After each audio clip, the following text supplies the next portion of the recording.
Good evening, Norcal Karters, and we're back with another live stream. And tonight we are joined by Andy Seesemann with Challenge of the Americas. And if you're tuning in right now, you can see us on Facebook Live or YouTube Live, your choice. You could chat if you have a question for any one of our guests tonight. So without further ado, let's bring on Andy. Good evening, Andy. The season of giving is winding down. How are you? I'm good. How are you?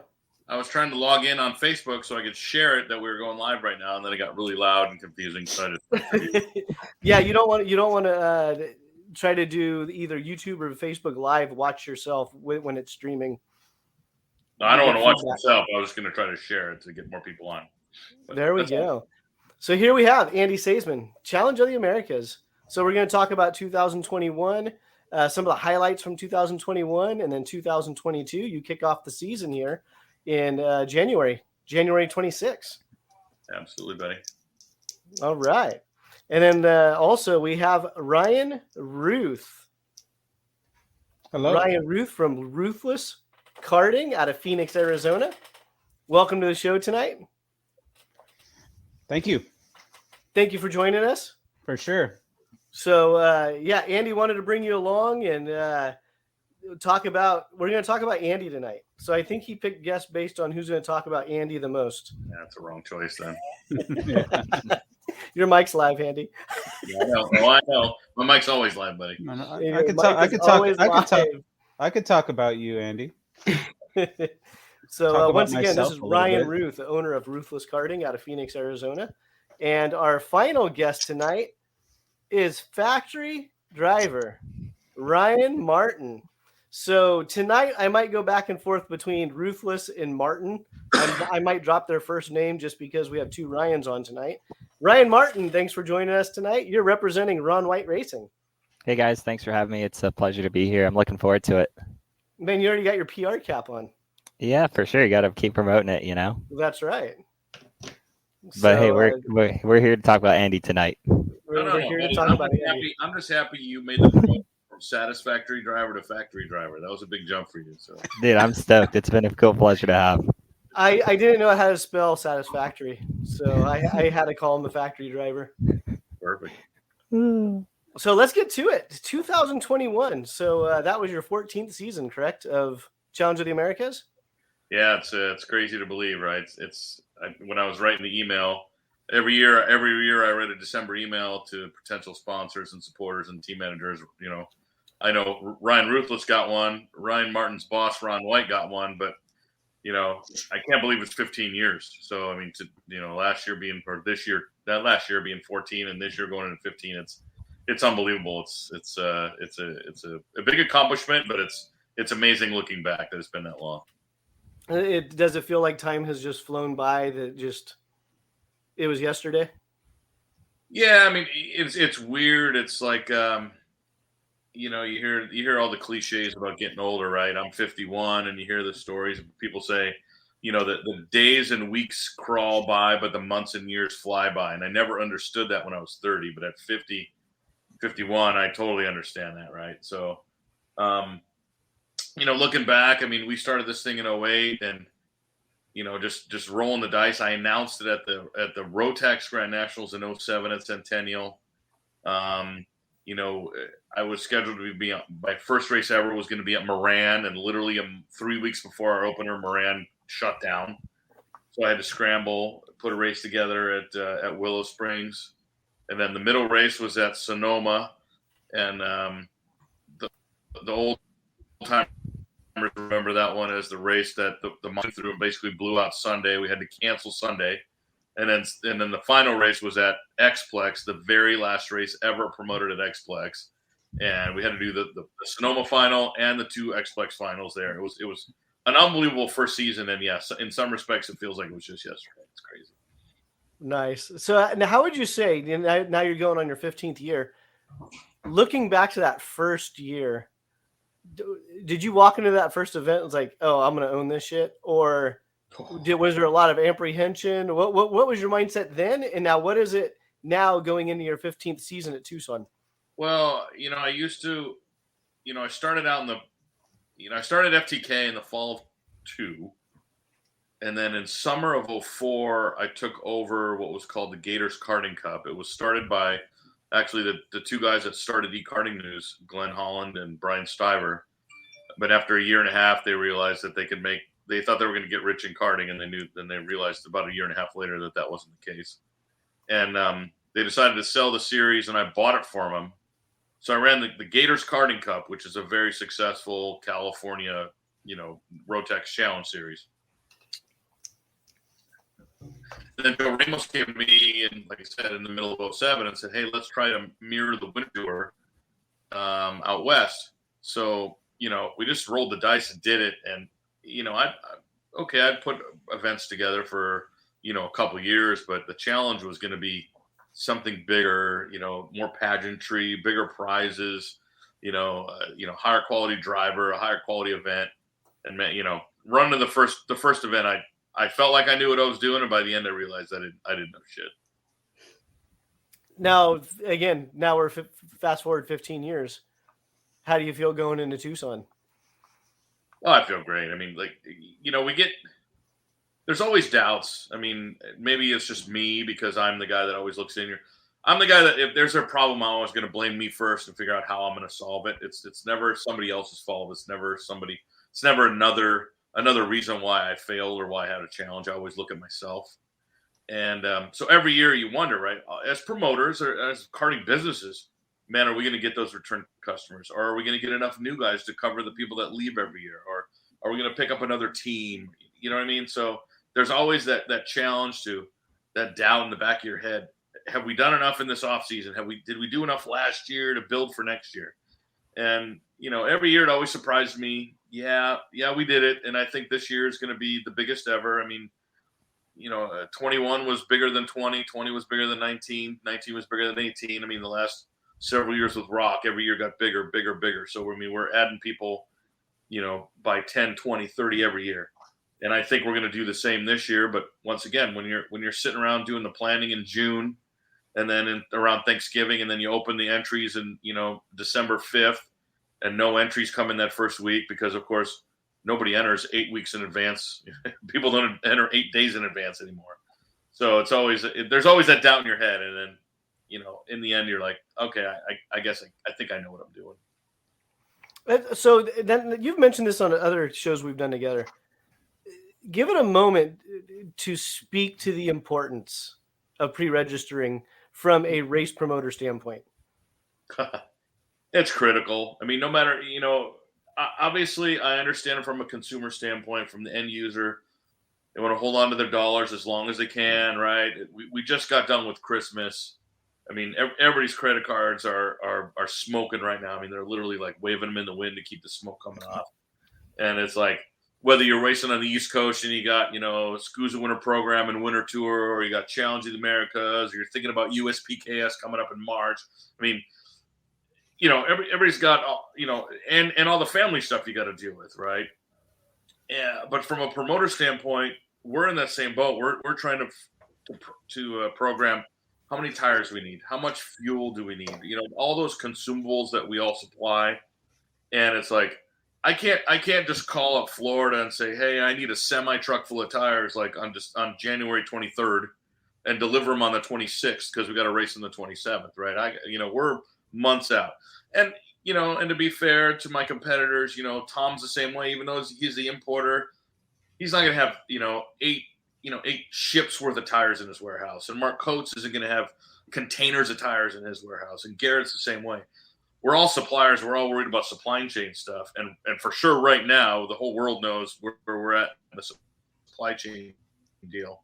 So it's gotten even tighter. I mean, we're waiting on tires right now that have been sitting off of the coast of Miami for 3.5 weeks. And they're supposed to deliver this week to then ship out the following week to get to me in time, right? So it's just programming. It's just planning. And then, of course, if we don't have enough, then we all look like jackasses because we didn't have enough because all the teams wanted to order practice tires. So, yeah, the point being, in a long, drawn-out Andy way, the pre-entries help a huge, huge way so we can all program our races properly. Yeah. So speaking of teams, let's bring on Ryan Ruth here from Ruthless. Yeah. Ryan. Yes, sir. All right. Thanks for joining us. And again, it's you and I go. I don't want to tell people how far you and I go back because then we kind of age ourselves. But talk to us about the Challenge of the Americas or the California Rock Championship Series. And also, were you running with Andy back in the day when he was doing the Rotax stuff? Oh, absolutely. I think I started doing Challenge of Americas in this is probably 2008. I came out and that's year one, by the way. Is it okay? And then it was 2010. Okay. And it was you guys had come to Phoenix, and I had been out of karting for a little bit and doing open wheel race cars. And right there was when the economy kind of crashed out, and I met Joey from Overdrive Motorsports and came out and mechanicked with him for a weekend, and have been doing the series ever since then.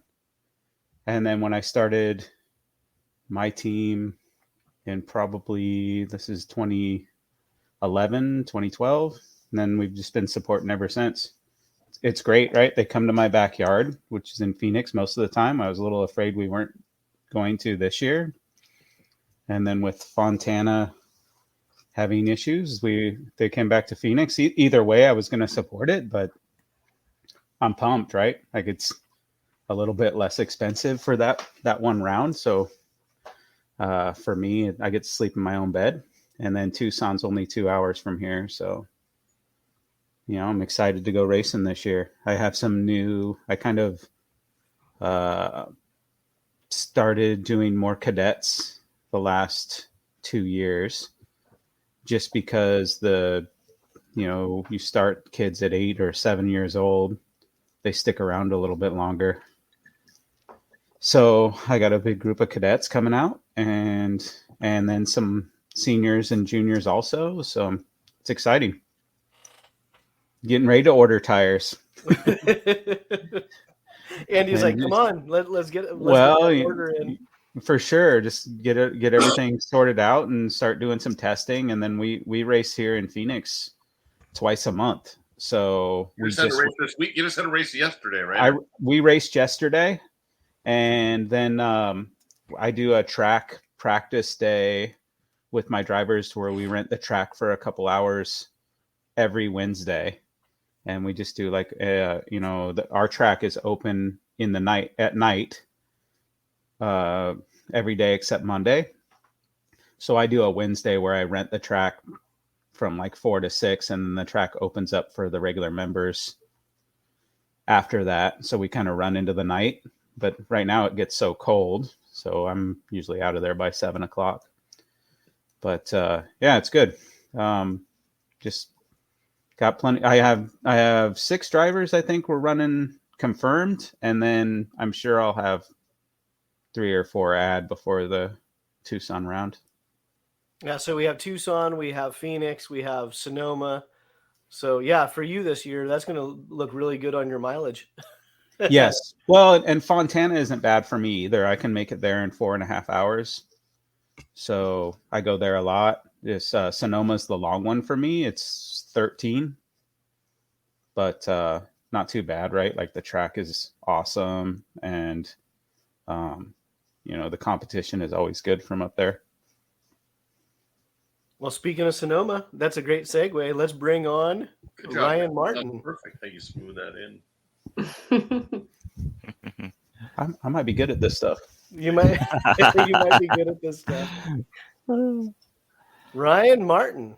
So you are here on behalf of Ron White Racing. Yes, I am. It's been a very short but busy off season for us, and we're just getting ready and excited to go racing here in a couple weeks in Tucson. Very cool. So I know you were out the challenge stuff last year. Yes. Why don't you give us some highlights from last year for you? I think biggest thing for me, like moving from tag to shifter last year, was one right off the bat, trying to get up to speed in a shifter and going to different tracks, different driving styles, as well as going from a tag where I race tag all year and I do one warm-up session in a shifter and I'm more tired than I've ever been before. So that was a big part of it, was trying to get up to speed in that. And the challenge, Phoenix went okay. LA was okay, just kind of mid-pack running. And we rolled up to Sonoma, and we were top 5, top 10, which was for me really, like, I was pretty happy with that. And we were just able to keep on rolling through the year and getting more seat time, getting a race win, and just kept rolling with it. And now we're ready to come back for 2022. Nice. And I like this perspective that we have with, again, we have Andy, we have Ryan Ruth, and then we have you representing Ron White.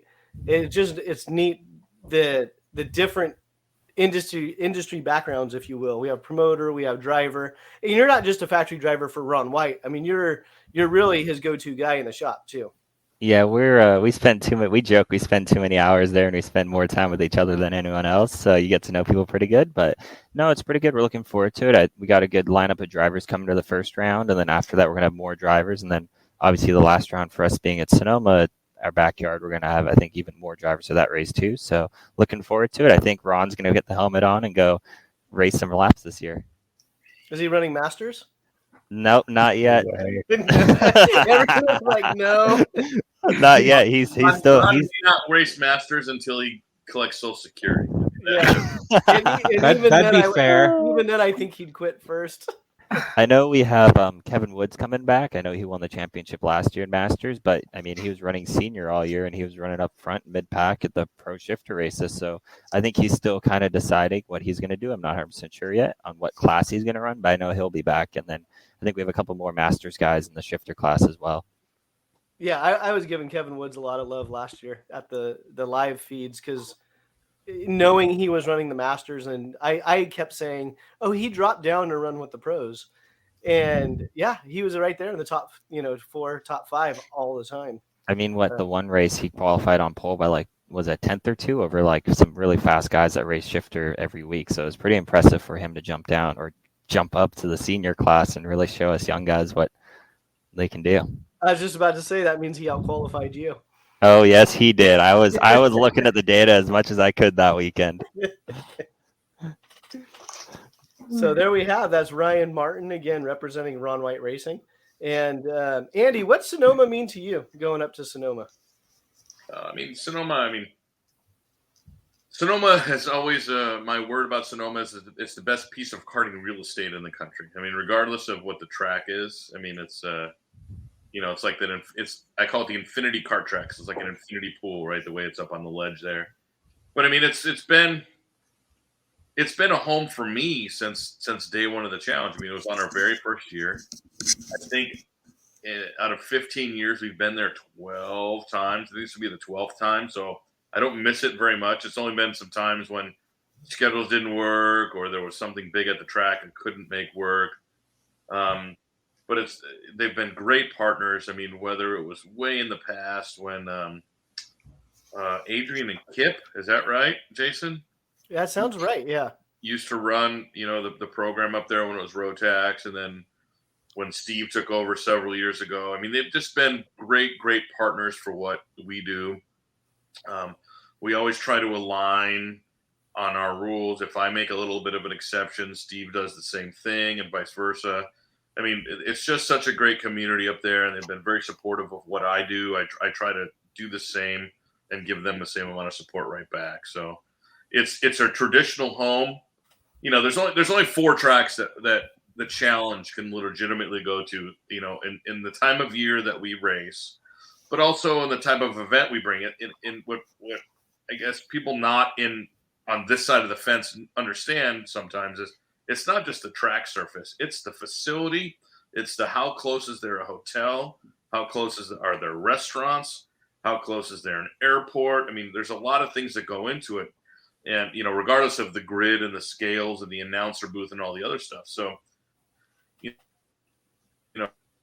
realistically, it's Tucson, Phoenix, Cal Speed, and Sonoma. Those are the 4 tracks that we can go to, and it's no surprise that those are the 4 tracks that are 1, 2, 3, and 4 on our all-time list. I mean, we've done a challenge race. We've done a few at, like at Willow. We've done one at Xplex, but it's always 3 of those 4 every year. So, I'm happy to just keep going back to Sonoma. They've been a great partner, and they will be for quite some time. Yeah, and then speaking of the Arizona tracks, traditionally, isn't Phoenix your kickoff round? It has and it hasn't. I mean, we've kicked off in Phoenix. We did it in the very beginning. I first went to Phoenix in year 2 in 2009, and then I found out how great of a place Tucson was. I just had never gone, so then I started to go there, and then we kicked off in Tucson. I think Ryan Ruth. I think we kicked off in Tucson maybe 5 years in a row. Does that sound about right, Ryan? Yeah. And then It's a good one. It's a good racetrack. it's a great racetrack. I mean, I'll circle back around, but it's like we just never known about Tucson. Tucson is one of those hidden gems. It's a grand junction. It's just hard to get to for people, and people have this this idea in their brain that it's just so far in the middle of nowhere, right? And Tucson's literally 2 hours past Phoenix. It's not. I mean, if I'm driving 6.5 from Southern California, 8.5 is not that big of a deal. Yeah. But for some reason, sometimes that mental block for people is it's just so far. And once you get there, you realize what a great track it is. I mean, the track races so phenomenally. I mean, some of the best races the challenge has ever had have been at that track. And Charlie, the owner, we love him and we love his quirks. But he's very accommodating, Ryan Ruth. He's very accommodating to our community. He lets people camp there and come. You want to come? I mean, Uncle Jimmy, right? Our friend from Canada. Uncle Jimmy left Vegas and moved to Tucson. He literally lives at the track in Tucson, and he'll live there from November 7th through when we go to Phoenix in February, right? So he loves karting. He takes care of our community. We got to always work through a couple things when we're there, but for sure it's a great racetrack. That's a good place to go. Yeah, he's correct building. me if I'm wrong. Oh, go ahead, Ryan. He's building out there too, right? Like I think he's putting a car track out there. Yeah, I was just out there a few weeks ago. I took a day flight to go visit him. They ran into some snags with the county, like always happens with these projects, right? So if it's not the county, it's funding, and then the minute he finds the funding, then the county throws it, and then the county says okay, and the funding's gone away, right? So he's always doing that juggle. He's got a good deal out there. He does some drifting stuff. He has a good contract with the sheriffs. Like the sheriffs do all their defensive teaching. Their sheriffs how to drive. He uses their skid pad and stuff. So that place is always active. Just karting isn't on that track very often, to be honest. Yeah. They bicycle race out there. They do a criterium. They call them criteria, right? Yeah. Like, come on, bicycles? No criteria, right? I've known Charlie for a long time, and so in the 90s, he would come to our go-kart shop and always come and tell us, "Oh yeah, I'm building this track in Tucson. We're going to do this." I'm like, yeah. And this, he would just come out of the blue, come into Phoenix and come by our shop, and sure as shit, he builds that place, and it's a palace, right? Like it's a really nice go-kart track. And we remember the very first race. Remember the big stars race there? Well, they had cactus 10 feet off the racetrack, creosote bush everywhere, and it was pretty bad. But now it's like it's an amazing facility, lit, like the light. It's like daytime at night there. It's really good. They do have about the best lights of any car track I've been to so far. I mean, I know that Phoenix is spending some money and getting some new lights, right? Yes. But the lights at Tucson by far are the best I've seen, for sure. Well, in the summertime, they run till 1 o'clock in the morning there. Well, yeah, because it's 132 degrees. You don't want to be out there in the daytime. Yeah. And we do the same out there that we do when we come to Phoenix. We bring the food trucks in. We have a good time, and I mean, it's just a great place. Yeah. I mean, so many people camp. You camp there. You live when you go there. You camp there. So not this year, but yes.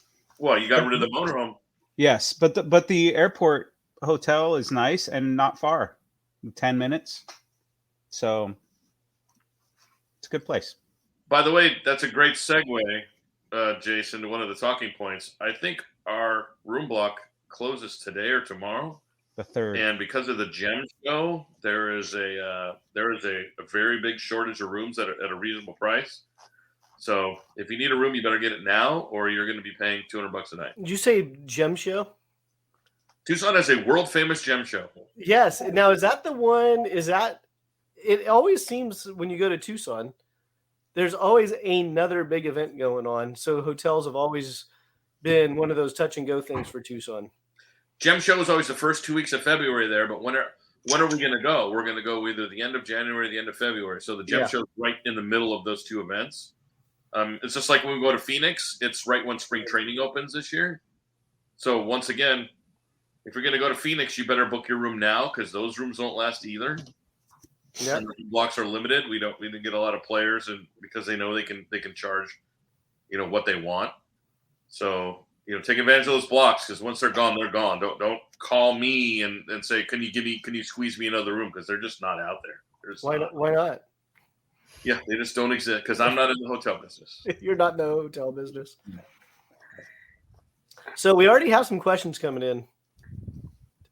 You guys want to take some questions? There's questions? How do I even see them? Is it in comments or private chat? It's on comments. If you have the comments tab on your side, yeah, it's not in private chat. Oh, there it is. Too. Look at that.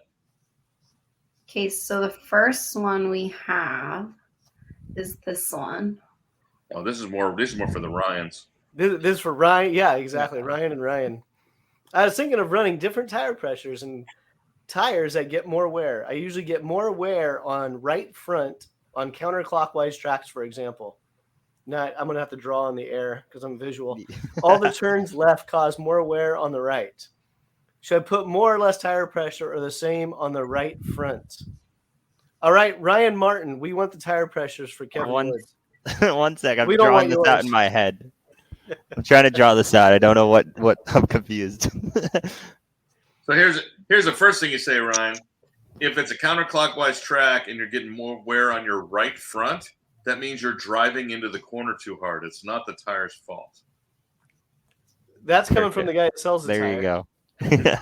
No. Ask Ryan and Ryan. If the right front is your most worn out tire, that means you're driving in too hard. Yes. I think a follow-up to that would be what tire are you running? Are you checking your rollout?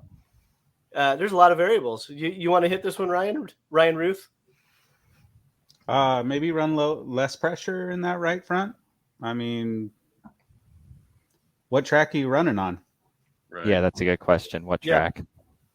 Because some tracks. When you're running tires, do you run a stagger throughout the cart, or do you run everything straight up? You just said a Vinco Blue. He just answered the Vinco Blue.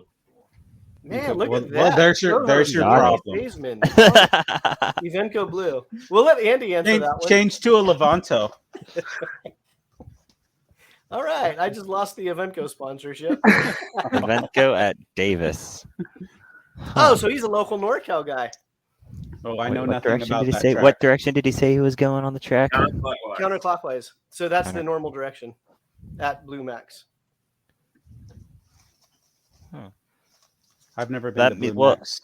That means let's see, there's only really 3 left corners on that track. Only one's a hairpin, one's high speed downhill. So that means either the tire pressures or set up on the go-kart, because the one is a high speed, depending even in a shifter, you're pretty much flat out coming down the hill. So like they were saying, maybe try lower tire pressures. I know when we go there, we usually go a little bit lower, depending. And the other thing too is that track, depending on the time of day, usually the grip there is not that good with a dirt road right next to it. So definitely lower pressure, or maybe add some more front grip to the go-kart. Yep. And then also I would add, I ran 206 out there for a couple of years, and being that it's going to be predominantly left-hand corners at that track, if you're trying to get even tire wear, don't always look for that. Yeah, you won't get that there. Yeah, because everything but turn one they're going to be fast left-hand corners, except for turn one. Turn one's just throw it in there, bounce off the guy on the outside, and then set up for 2. Well, I guess that's a good point. If he's doing the hairpin, then the straight or not too. If you're not doing the hairpin, then you have another long left corner, like you said. I know when we go there, we always run the U-turn. So track matters. Shout out Blue Max, though. Thanks for your question, Blue Max. I know. We got the Norcal drivers chiming in. I love it. I thought there was another one in there too, but let's see here. No. Maybe that was pretty much it. I don't know. We should ask the producer. Producer Ashley, are there any more questions? No, I'm going down through them. He said, "Okay, thanks." Okay, thanks. Yeah, good old Blue Max. Yeah, I drove there for a couple of years. My buddy Patrick Newton was out there, and he was really pushing hard the 206 stuff. And yeah, there was some great racing out there. Yeah, no, that's Which is the one with the bugs in the summertime? That would be mostly Dixon or Kinsman Yeah. Kart Club. Dixon. Yeah, so Andy knows about the NorCal bugs. Ryan Ruth, do you know about the NorCal bugs? I definitely know about Dixon. I've been to that dirt track a bunch of times. Oh, there you go. And yeah. the nasty wind Yep. at Dixon, just you don't know what you're gonna. It's a mess there. You know, I've been lucky since I moved here. I haven't experienced the Dixon bugs yet, but Ron's pretty smart about not sending us out in that mayhem that I've heard about it. I think you do it once. Yeah. I think you do it one time when you tell yourself, like, oh, it's not that bad. And then you go out there and they start living in your helmet. They sit on your sock line. They sit on your cuff line, and they just eat away. Are there like what bugs are they? So locally we call them no-see-ums. Oh. And it's like a tiny biting gnat. And all you really see is their wing. Mm-hmm. And they come out right after the in the spring, before the heat comes out and kind of dries everything out. Mm-hmm. So when all the vernal pools are out there, they come out during that, and they're gnarly. That place is right near the Delta, right? So it's on the Delta, so you get all that moisture. Yes. I know Ron's told me stories where he showed up in his Vox van to break in an engine with his suit completely on, helmet on, open the back door, put the go-kart down, drive, put it back in, get in the van, drive away, and then take his driving gear off because they're gnarly. Gross. Wow. Yeah. Oh no, I had a buddy go into the hospital because he had allergic reaction, and I thought he was joking, and he sent me pictures like, oh my god, like it was gnarly. That was a rare case, but here we have a question from Justin Heath. You got that one, Ashley? Yeah. Are they going to run the VLR Senior and KA together in Tucson? Andy Seesemann. Well, they running them is all part of who shows up. Yes. But yes, it's part of our rules. If you look on our website, our class list is listed. Our rule set is listed. We have a supplemental. But yes, we are allowing the KA in all 100cc classes. Oh, there we go. And then I know we're waiting on Sears Point. I'm sorry. I just dated myself. Wow, Sears Point. Wow. Yeah. Nice. So, sorry. Ryan and Ashley are probably going, where's that? So I'm waiting on. I know where that waiting is. to hear back to see if they're going to do the same thing out at Sonoma. That's probably been the number 2 question for NorCal rock-related stuff this year. What's the number one question? What's that? What's the number one question? Number 1 question that I've had for Sonoma specifically has been tic-tac-toe. That's what I was going to ask that. What are we doing for our race, Andy, on the tic-tac-toe? How is that? Did you guys change it? Or we'll run clockwise, full track, including, you know that they rebuilt tic-tac-toe, Ryan. Did you see it? Right? No, I don't. Yeah, they've changed it. If you run the old tic-tac-toe, you're going to sell some parts.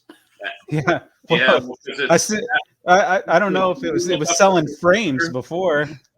Ashley, is there any way you could look up the picture that somebody posted and put it on the screen? Is that possible? Yes. Ashley can do that. She's our producer. Yeah, I drove the track right before Christmas, and I mean they did the cutoff right before tic-tac-toe instead of running it. But basically, what they've done is the first apex curb is flat, where you can run over it and not basically jump your go-kart. And then they've basically moved the second apex over, I want to say 15 to 20 feet. To the right. And that's like to the right. Yes, correct. To the right. Yeah. And that's kind of like flattened everything out. And then it's more of a pronounced left-hander corner that leads into another right. So it's really slowed down the track layout from what I've heard on the guys that ran that layout. But definitely flat, that's for sure. Like basically Ryan, all the curbs are flat. Martin, if you're not hammering or flying over the existing curb, is the apex relatively in the same spot for the first part of tic-tac-toe? Yeah, I'd say it's the exact same spot. Same spot. Okay. Yeah. So tic-tac-toe. So tack and toe are quite different. Yes, those are very different. And then, I mean, if you're running the pro layout, they've flattened the second apex curve as well. And then on the exit, they added a runoff curve there that's flat that you can run as well. See, if I was good at this media stuff, I would have had you send me a video, and we'd be running the video right now of your onboard footage. Yeah, no, that would have been awesome. You know, we were there. There's a lot of people there, actually. It was pretty good. It was the last day they ran before Christmas and stuff. So I know, like, I was out there driving and a bunch of other people, James Monaco and the guys. So Nice. Get that winter testing in. All right, we have a oh, question. dude, it here. was cold. It was cold. It was, dude, it was 45 degrees out, and we were all out there driving. You're from Canada. That's like summer. I'm spoiled Didn't now. you drive for like PSL Newfoundland? No, I was from the West Coast, so I drove with like the Dowler family, Apollo Motorsport. Then I went with Ryan Perry, and then we're also in Performance Group, and now I'm with Ron White. So Who ran PSL Newfoundland? What was his name? That he was Alan Rudolph's big sponsor back in the day. I'm trying to think. It's on the tip of my tongue. I'll be sending a text later tonight when the name comes to my head. Yeah, I'm not sure. All right, we have a question from Jensen13 for Ryan Ruth. Why won't Ruthless be camping in Tucson? From Altsman of all people. Is that who that is? Yeah, that's Jensen. He's just shaking his head.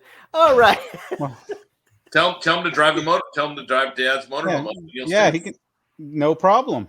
He can drive his dad's motorhome over there. I'll stay in that palace. There you go. Perfect. And it has a bar. That's the best part. Nice. My trailer has a bar. Okay, now we got. Hold on, guys. Now we have 2 more questions. Let me address 3 John more Smith's questions. question real quick. Yeah. So Do you John know who John Smith, Smith is? I wish Sonoma would have do. more open practice. We all do. We all do. John Smith. Well, honestly, this one confuses me. There is a real John Smith out there that I know that runs at Prairie City with a Burrell and a CR80 shifter. John Smith here, Martin. Yeah. Yes, Yeah. exactly.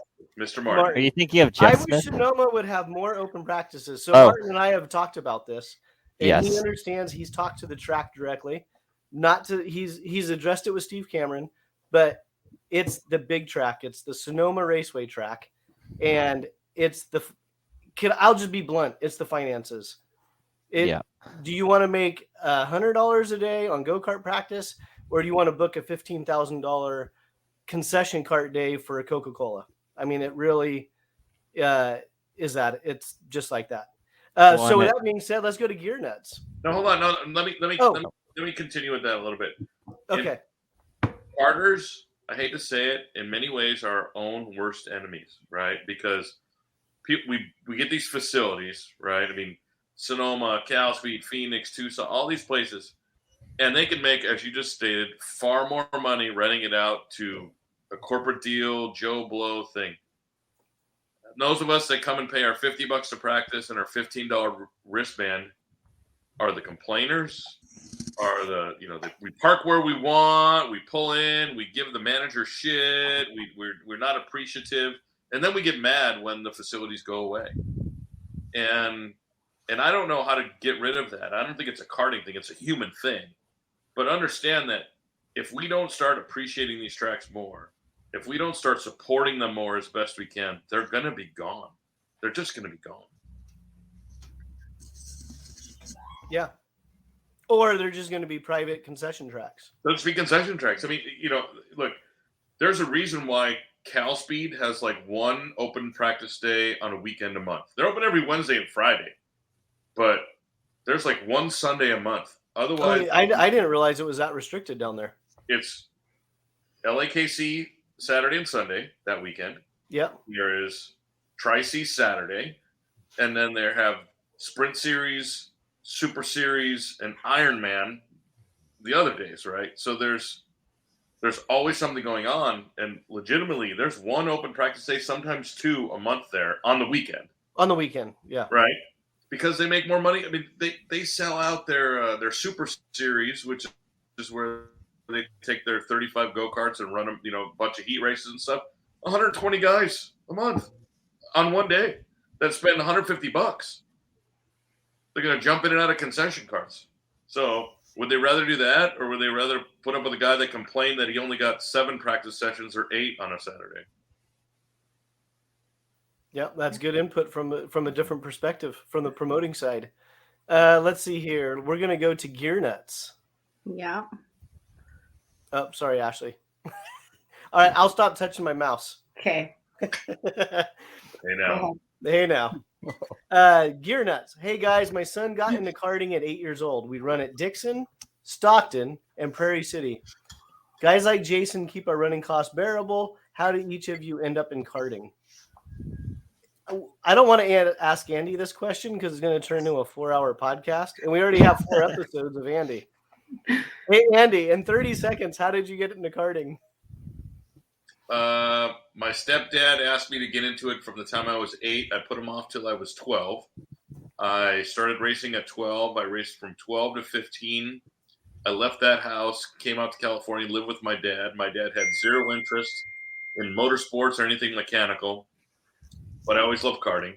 I finished high school, finished college, and 1 month after getting married, I rolled my wife up to Oxnard Kart Track where the Jim Hall School was, and I said, look how cool this is, and I bought us a go-kart the same week. Us.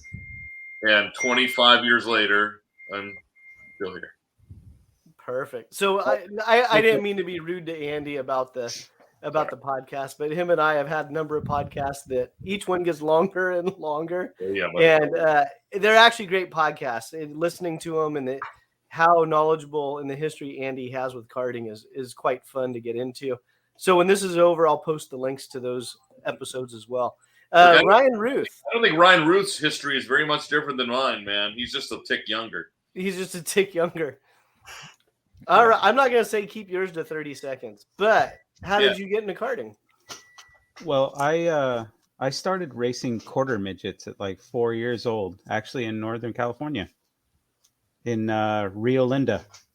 I think it's called Capital Quarter Midget Club. Was that Rowdy Round?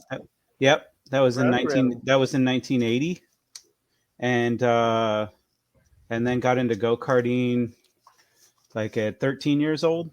And my family's, I'm third generation go-kart racer. My father raced, my grandfather started in go-karting, real early, like at the beginning. So been doing it ever since. Go a little bit deeper into that because I know your family. So I know there's a lot of karting history there. Give everyone a quick rundown of the family business from the karting side. Oh, okay. So so my brother's a racer also, Curtis, and he has a go-karting shop here in Phoenix called Innovative Karting. It was our family business as we grew up. And so we both raced pretty competitively through our teens. And gosh, both of us are still in the sport to this day.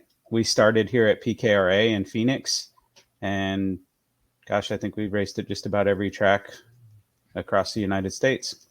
And it's a good business, right? Like, it's not going to make $1 million doing this, but I surely enjoy what I do, and I know a lot of people can't say that. Yeah, I think it's a testimony to the family too, like the karting family. You and I go back to the original Pro Tour stuff. For sure. And my brother did more of that.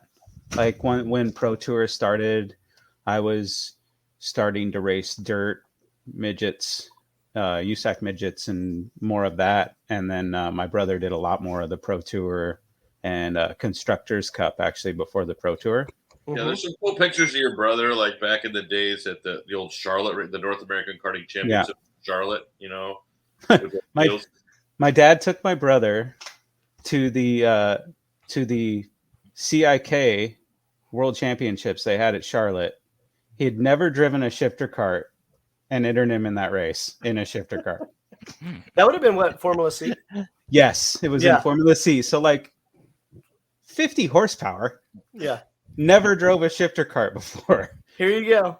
It was pretty rad. Those that don't know, when he says CIK World championships. It was the World Championships. The world, like not a title. This was the World Championships. No, it was all the backed guys by from the Europe. factories from Europe coming to America to race. Yes, Biggio won. Yeah. Biggio won, and I think Valiente second. Yeah. And That's what that the Biggio which was- he crossed the finish line like this. That was his fourth. was his fourth. But then he Valiente, tagged on 2 more. Valiente, I think Valiente second. Like that was a big deal. Oh yeah. A North American guy, you know. Yeah. We're Unknown- world maybe like unknown at that time was pretty rad. yeah.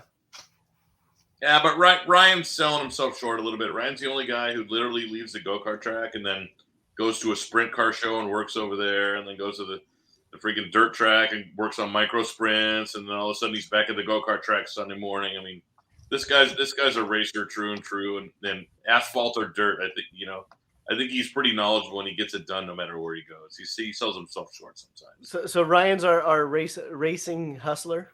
Yeah. Oh, he's a hustler. Look at him. The hustle. I gotta Not make like I'm gonna hustle you, but I gotta make $1 somewhere. Well, Judy pays the bills, and she cracks the whip on Ryan for sure. So, all right, I'm gonna put my producer Ashley on the spot here Okay. because you raced. So Ashley, Oh my God, Jason. Okay. yeah. So All right. Ashley, So Jason. how Jason did you gives get me- started in karting? Okay, Jason gives me a lot of credit, but it was kid carts, guys. Like kid carts. Okay. We were just talking about the World Championship. And so my family's been involved in karting for a long time. My dad, Bobby Chavez, was a karter in the 80s, early 90s. Then my grandpa went on to work with Bobby Orgel from PR1 Motorsports. So imagine being a kid and running around, seeing all that getting built and stuff like that. So then I started, while my cousin David was racing, David Vasquez, shout out, hey. He started racing and I just started following with him, and I enjoyed it so much that I was like, hey, I want to come all the time, so let me find a job at the track. I went from snack shack to scoring tower. I can hand score like nobody's business. And then I ended up scoring for IKF Region 11, done several IKF Grand Nationals. So you've probably seen me in registration somewhere, or Where's your wristband? Yep. I've seen your name on a screen. So I know a lot of people from a screen, but now seeing their faces and stuff, I'm like, oh yeah, you're that guy, number, 77 or something like that. So it's really cool. And then I started working with Jason last year in Sonoma, and now I'm here producing the show. oh come on! What about the fact that you were such a fan of your cousin that you married his mechanic? Okay. Wow. I forgot that whole part, but I went to Prairie City one time and I met a boy there, and then I married him, Josh Bellows, shout out. Don't bring your daughters to the track is the moral of that story. Yeah, exactly. Yeah. So yeah, we're definitely a karting family here. We called our here we go, look right here. Sorry, I wasn't supposed to touch. So we called our little girl Little Driver for the longest time. So we're gonna be kid kart parents in 3 years. Uh-oh. All right, so that was Ashley. Now Ryan Martin, Yeah. how did you get started in karting? So I guess for me, it was more my dad. Like, my parents are from South Africa originally, and they grew up, didn't have any money, and my dad saw it on TV and wanted to do it. But as a kid, they didn't have the money to do it. So I rolled around, 9 years old, about to be 10th birthday. We went on a family vacation, and there happened to be like a rental go-kart place there. And I hopped in a go-kart and had a knack for it, and we had a good time doing it. And 2 weeks later, my 10th birthday, the first go-kart got delivered. And from there, that year I got my go-kart end of September, and the season ended. I did the last race of the year, and then luckily that year it didn't really snow until kind of later in November. So we were out of the track every weekend, just burning laps until I couldn't feel my fingers anymore, kind of deal. Back in, was it Junior 2 4-stroke? So we ran the Hondas, which is now what Briggs is, and then just slowly kept working at it and working up the ranks, And then I think my first race in the States was 2013 Tucson Challenge of the Americas. And I think that's when I met like Andy, and I think I might have met Ryan around the same time too, because we had the help from like Ryan Perry and Joey Guion. And then from there, I've been going back and forth, and that's kind of my quick rundown of how I got into karting. So are you Canadian or South African? I'm Canadian, but my parents and my family, the rest of my family's from South Africa, basically. Got it. So you could almost have like a triple nationality or citizenship here. I'm close to that, I'd say. Yeah, no. So it's been a pretty cool opportunity, to at a young age to go travel. I was 15 years old, getting put on a plane by myself, and I wanted to do it. I mean, my parents were okay with it. It was funny how it worked was I'd go to my parents 15 years old, already had everything lined up, like ready to book, already talked to the race teams, already got the budget set. And I was like, hey, I want to go do this race. Like, what do I got to do to do it? And, at the time I was in school 2 days a week, pretty much. The rest of the week I was on the road to races, and, they gave me a good opportunity to go travel and meet amazing people. And I was lucky to come back down here a couple years ago and, continue that track and keep growing as a person, as a driver, and meeting great people. Yeah, no, you've definitely put in a lot of work over the past, I'm going to say year and a half that I've got to know you. Yeah. Yeah. But yeah, you put a lot of miles in there. Yeah, I know. I'm very lucky. I honestly, like during the regular race season, I'm lucky I get to drive almost 3 days a week some week, which is a very cool tool to be able to do. And, it's especially cool working for Ron because, some days it's me just practicing by myself, or some days we're doing product development on the engines, the go-karts. And then there's a lot of days where I'm either coaching our tag drivers, or we do like a Arrive and Drive program where we're getting new people into karting and, teach them how to drive a go-kart, how to be safe. And, seeing the reward of their enjoyment is very rewarding and humbling, and makes you realize, like, some days we leave the track ready to throw a wrench through a wall, but, you see that, and it makes you realize what you love about the sport, So actually, hey, Andy, can we go down the rabbit hole and wrap the show up with that one, the rabbit hole of spec and the effort that people still need to put into it? Wrap the show up. We've only been on for 55 minutes. We got like 2 more hours. I know, but Ashley's going to just hit the end button. First of all, it's a timing and scoring trait. timing and scoring. End of race. Click on private chat. She sent you a picture of tic-tac-toe, by the way. Oh, that's right. Did you find tic-tac-toe? Yes, she did. I sent it to you. I do want to touch on something like that both of these guys do differently, right? And as opposed to like what the mainstream team thing is in karting, and it's all about finding your space, right? So, like I said, Ryan Ruth does a lot of dirt stuff and micro sprints and all the other stuff he does, but focuses hard on his local program. Talks about renting the track and doing his practice days. I mean, Ryan Martin talks about how Ron White does these Arrive and Drive programs with 15 and 20 guys trying to get into the sport, and does the Challenge of the Americas, but doesn't travel crisscross across the country, and he's doing real well.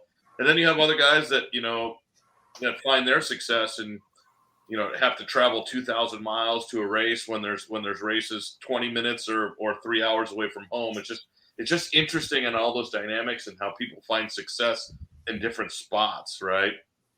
And look, to be fair, we all love the sport, and it's all economic. We're all chasing what's going to pay the bills for our families, but it doesn't always have to be. You have to race to a race in Mooresville, or you have to go to Florida for 3 months. You got to go here. I mean, Ron White and his team with Ryan there.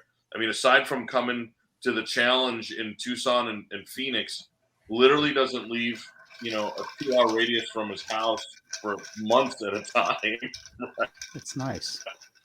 right, Ryan? And Yeah, it's, yeah, no, you're 100% you know, right. It and is Ryan nice. Ruth,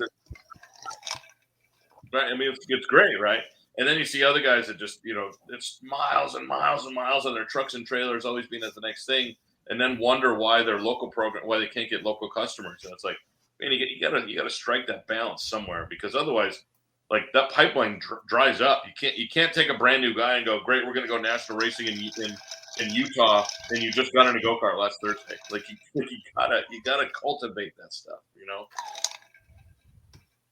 Sorry, I'm only or you smiling can just because I go hear a steal tumbler other in the people's background. customers.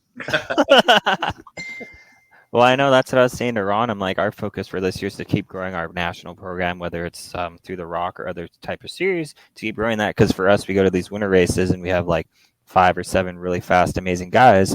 But then we show up to Sonoma for a club race. We have 20 to 25 customers. So our goal for this year is to keep growing and get more people to the level where they can compete and be happy and go perform at these winter races or California Rock, you know?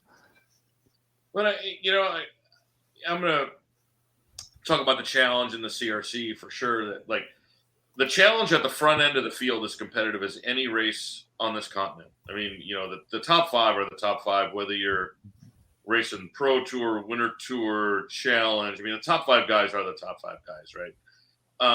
I think the one strength, or one of the strengths that we have, is we really welcome everybody. And so that's why we see there's a lot of different levels of people that come to challenge. You know, Ryan Ruth for sure has experiences from the guys that he's brought that have just come out of club racing, and you know, and then they're going to show up at Tucson, or going to show up at Sonoma or Phoenix. You know, it's like we try to make sure that people aren't overwhelmed. I mean, we understand that you come out of club racing and you come to a national event, whatever that means anymore, and they're a little overwhelmed about, you know, either the structure or the hype. In the end, it's just a bunch of carts going around the track. So I think my staff and myself do a really good job of wrapping our arms around the newer people and saying, hey, man, there's a spot for you here. And yeah, you may be running 20th, you may not be running 3rd, but this is a place where you can get better, and you're not going to be overwhelmed. You're not going to be treated like garbage. You're not going to be looked down upon. Just come and race with us, because there's a spot for you. And I think I'm going to pat myself on the back. I think we've done a really good job at that over the past 15 years. I got to say this for Andy, like, his staff and the people that work and take care of everything are second to none. They are really great. Everybody, you know, from the person that signs us in to the person in tech to the flag people, everybody is just amazing. That's really what draws me and bringing my team to the Challenge of Americas every year.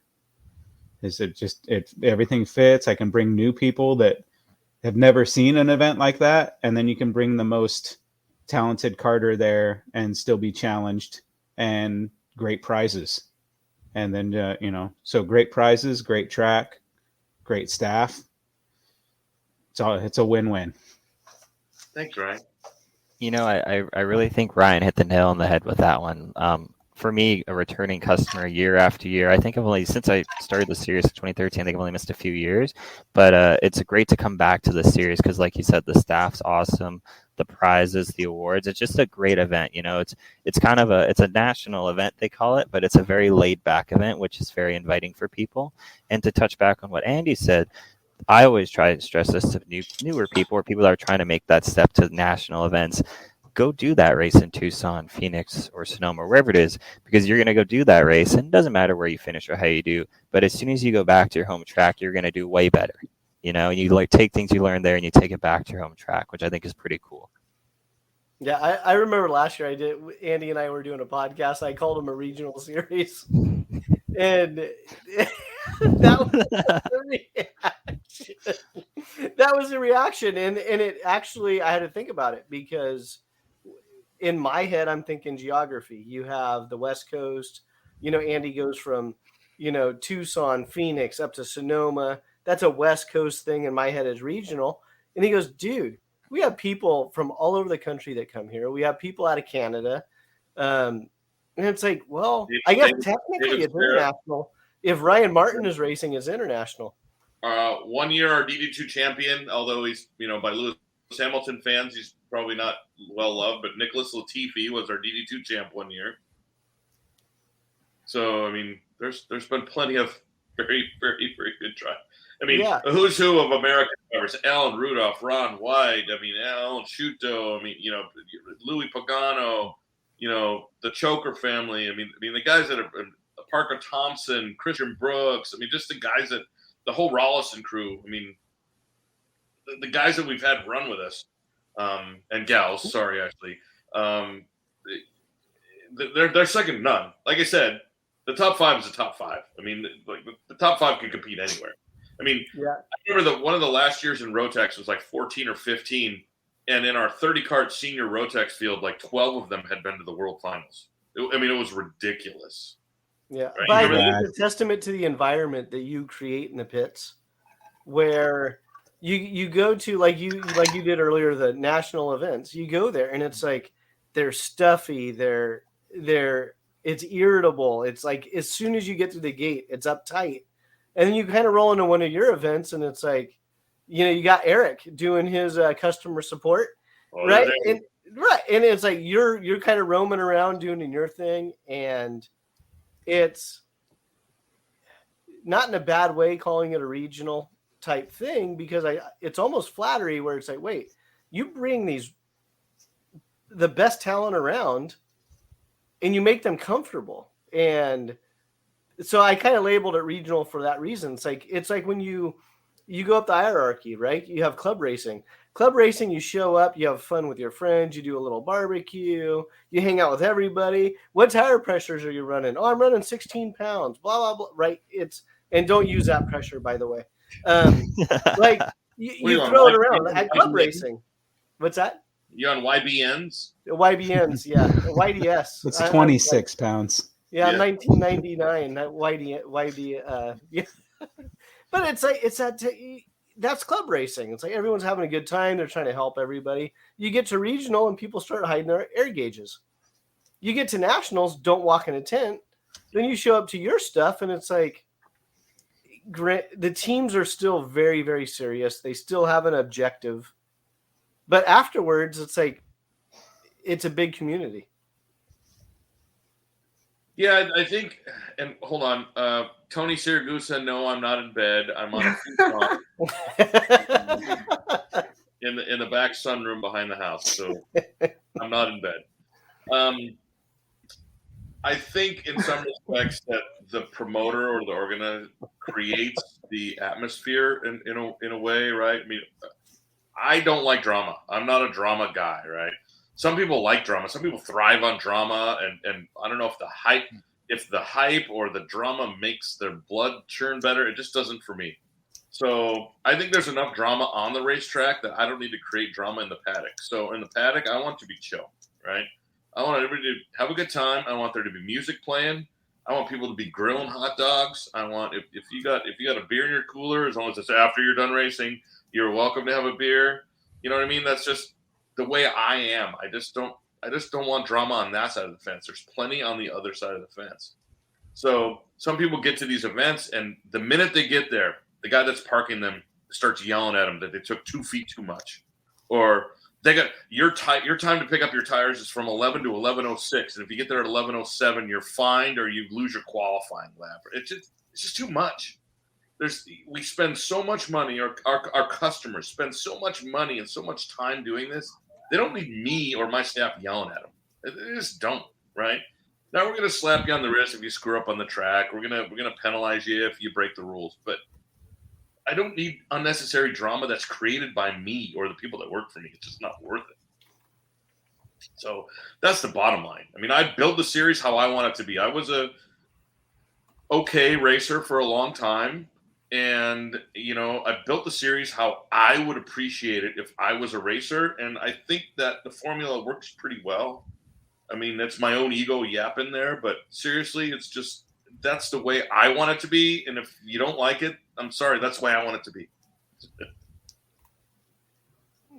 So I was listening to everything you said, but I kind of zoned out. It's okay. I'm not in bed. Yeah, I'm not in bed. When I have control of the keyboard and the mouse and my ADD kicks in, I apologize. Not Ashley, really. get a hold of him, please. Yeah.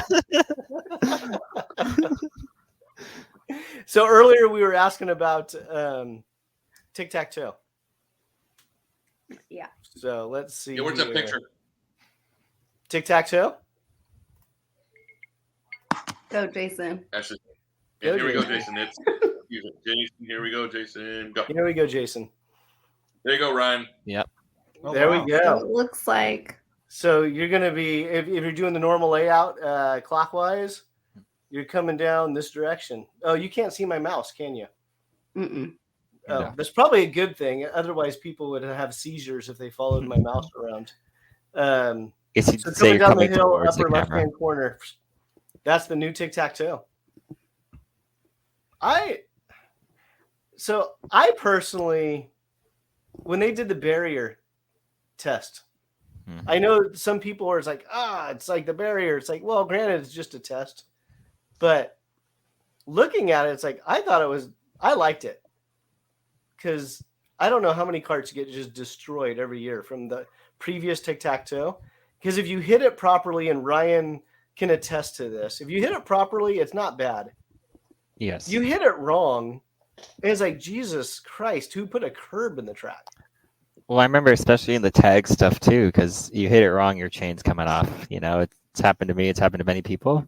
So this, I think, being a little bit flatter will definitely fix that problem, especially with making chassis last longer too. You know, first lap, I think will be interesting. I don't know exactly what they're gonna do with barriers or tires or something to kind of prevent people from going to the dirt, or I'm not sure. I've kind of heard different stories from different people, so I guess we'll see when we get there what they end up doing. Perfect. I need to have Ashley Looks create a great. banner real quick for Anthony Saragusa. It says Formula Works. Say we should put your name here for Formula Works. No, that works. You spelled his own business. Okay, Anthony, you owe us a check now. That's how sponsorship works. You owe us a check. All right, let's go ahead and get into final thoughts, and then Jason's going to close the show. Oh, you really do want to end this? Andy's like, man, I just put the velvet sheets on. My butt's already falling asleep from the squeaky chair. I can't wait till the email I get tomorrow from Ashley. I mean, I I literally told you to fix that chair. I brought backup. You know, Actually, let's do one more question. Let's do. Okay. Let's keep this rolling. Any opinions on electrification of karts in racing? We could probably have so many different angles. ask Andy as a race promoter. Ryan Ruth. He just got back from the Rotex World Finals where he witnessed the electric carts himself. Yeah, I was gonna go there. Yeah, so you have race promoter, you have Ryan Ruth. So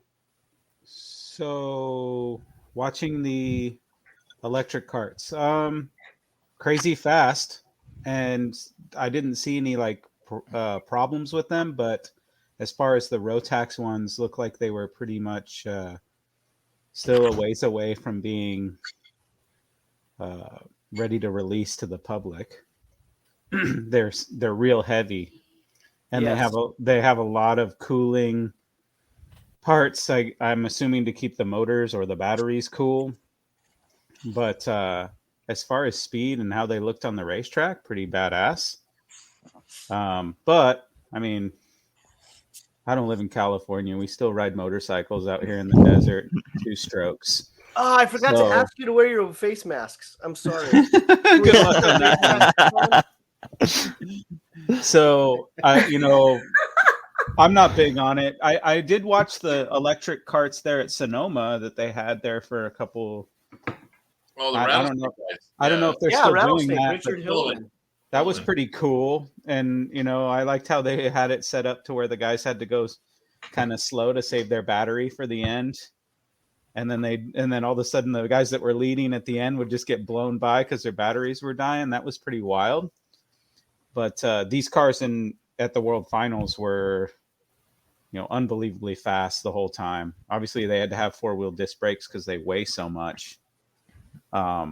It's kind of weird when they're on the racetrack because all you hear is the curbs and the tire squeal, no engines. Yes. But I mean, I guess me, it's as an Sonoma. opinion, I want to keep gas engines going. But Well, we can put a stereo on it and pump sound through the stereo of engine sounds. No, but when you talk about the sound, that was the first thing I was thinking of at Sonoma when Richard and Mamo Gidley were working on the Rattlesnake project. And it's like, electric, whatever. It's a fad. I'm being in California. We see Teslas everywhere. So I guess it really wasn't a fad. But the sound going on the straightaway is just like that weird low hum. And then when they pass you, you realize they're flying. They're going very fast. Yeah, but there's just not a lot of noise to them. And like you said, battery management. So I think that's anything, right? With anything electrified is battery. It's the technology gets so much better by the week, I bet. Yeah. So, battery size and length and power. I think someone could probably correct me here. Wasn't the first car electric powered? Probably steam. I mean, it's been around for a long time. Like, I think I've heard that too. It's been at least 100 years, and then now here we are revisiting it. But, I mean, electric power is not revolutionary. It's making it small enough, light enough, efficient enough, right? All the things that Ryan talked about. And to Ryan's point, there's going to be right now they're obscenely heavy. The charge doesn't last long enough, and those things over time will get sorted out. I mean, look at an iPhone compared to what a phone was just 15 years ago, right? I mean, just the advancements in that technology.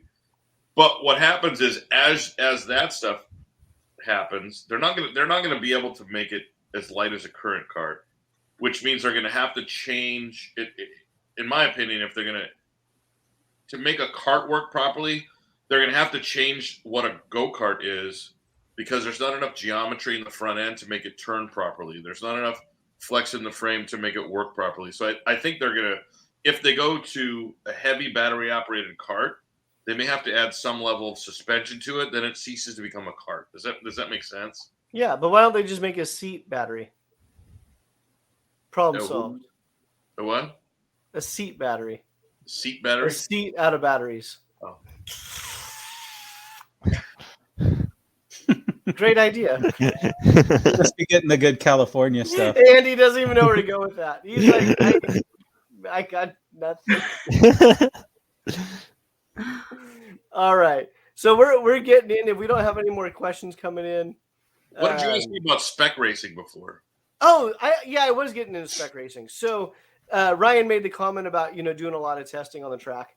And I personally, many of you know my background with Sweet Tech Racing engines. So I come at it from a different viewpoint when it comes to spec racing. To me, it's still effort. You got to put the effort in if you want to be quick. And I feel a lot of marketing or promotion or the new guy coming in, spec racing is stock, meaning exactly out of the box, put it on the cart, stock. And then you need to know how, you don't need to put any effort into it. And so it's kind of one of my questions I was asking, because I wanted to kind of put you guys on the spot. And that's why I asked you first, Andy, about, do you want to go down this rabbit hole? I mean, spec racing is here to stay in karting. And to be fair, since probably the early 80s, karting's been spec. The open classes went the way of the dodo. Probably about when Ryan and I started racing, right? You base Ryan Ruth, not Ryan Martin. You would see an open class as like, oh, that's where all the old wacky guys were, and then eventually kind of they just vanished, right? Correct. And I think spec was created for a variety of reasons. One is it tells the consumer you don't have to be a technological genius to make your own ports in the engine, to be a clutch genius, to be a pipe genius, all the stuff where a lot of the old timers, 70s and 80s, they would win races in their garages because of their knowledge, because of the stuff, the Burrises, the Haddocks, the Pruitts of the world, right? The guys that we all know or have known. It gives the consumer, and I don't want to say a false hope, but it gives the racer a hope that, hey, look, if it's spec, I can compete. In the end, there's only two rules that rules makers can't make. I think I've discussed this with you, Jason, before. How much money you spend or how hard you work, right? So if you can't do one, you better damn well do the other. And the guys that are hard to beat are the ones that do both. The guys that spend the money and work their ass off, right? And we see it every weekend at the track. The guys that spend money and work their ass off, they're the guys at the front. But you can't make rules to say, hey, you can only work Thursdays from 2 to 6 and Saturdays from 1 to 4. And you can't make a rule that says, you can only spend $1,400 a year on karting, right? It's not practical. Now, spec, you can't enforce it. Sort of does that, but in the end, you know what spec really does, and this is the bad part of spec, is it changes where the money is spent. The guys are still gonna. If a guy has $100,000 budget, back in the day, he would make his own stuff to get an advantage. Now he just tests 100 $4 parts to gain his advantage. You know what I mean? Like it just changes where the money is spent. Or buys 100 sets of tires and goes spends his days with Ryan and practices, right? And finds those times, which I think is the best way.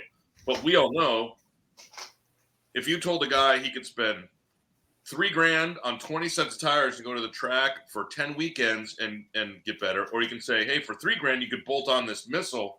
He's going to go, give me the missile. I'll just do that, right? Yeah.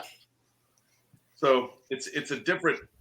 The rabbit hole of spec is a unique conversation, but it's here to stay. It's not going away. So you just have to figure out a way to deal with it. And by and large, the market has found a way to deal with it, right? The teams have found a way to deal with it. That's why Cal Speed every Wednesday is packed with Nash and Ryan Perry and Phil Giebler and Tony from Formula Works, right? Because they recognize that the customers need to get out in their karts as many days as possible, burn tires, burn fuel, and practice. And then go bolt that bullet on Sunday and go race. I mean, that's how it works. Yeah. You realize Karting's a motorsport. Motor's still the first word. That's true. Karting has changed so much since I was a kid.